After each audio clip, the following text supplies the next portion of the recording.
নমস্কার বন্ধুরা, শর্মিস ফোরনে সকলকে স্বাগত। আজকে আপনাদের সাথে শেয়ার করব তেলাপিয়া মাছের তরকারি। কোনো মশলা ছাড়া কিভাবে তরকারিটা করব চলুন তাহলে দেখে নেওয়া যাক। প্রথমে কড়াইতে দিয়ে দেব রিফাইন তেল। রান্নাটা আমি রিফাইন তেলেই করছি। তেলটা গরম হয়ে গেলে মাছগুলোকে আমি ভালো করে ধুয়ে নুন হলুদ মাখিয়ে নিয়েছি। তেলটা গরম হয়ে গেছে, এবার আমি মাছগুলোকে ভেজে নিচ্ছি।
মাছগুলো ভাজা হয়ে গেছে, এবারে আমি মাছগুলোকে তুলে নেব।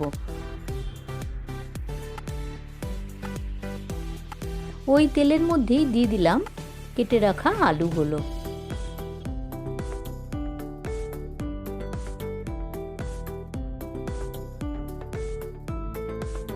আলুটা ভাজার সময় দিয়ে দেবো নুনটা পরিমাণ মতো দিয়ে দেবো।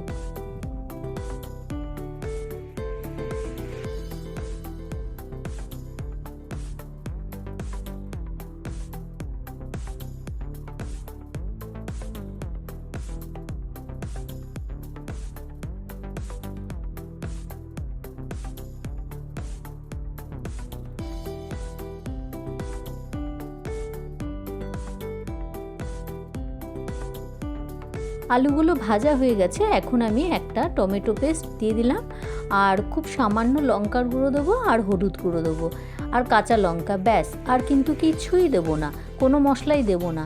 কিন্তু দেখবেন আপনারা একবার বাড়িতে করে অপূর্ব কিন্তু এই মাছের তরকারিটা খেতে হয়।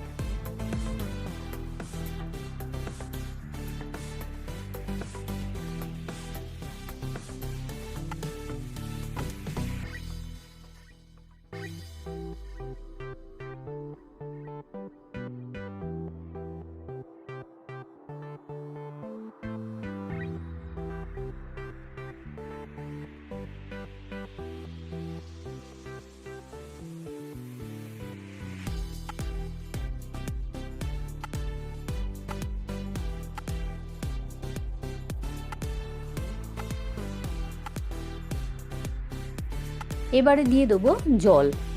আলুগুলো তারপরে সেদ্ধ হয়ে গেলে ফুটবে যখন, তখন আমি মাছগুলো দিয়ে দেবো, দিয়ে ধনেপাতা কুচি দিয়ে নামিয়ে নেবো।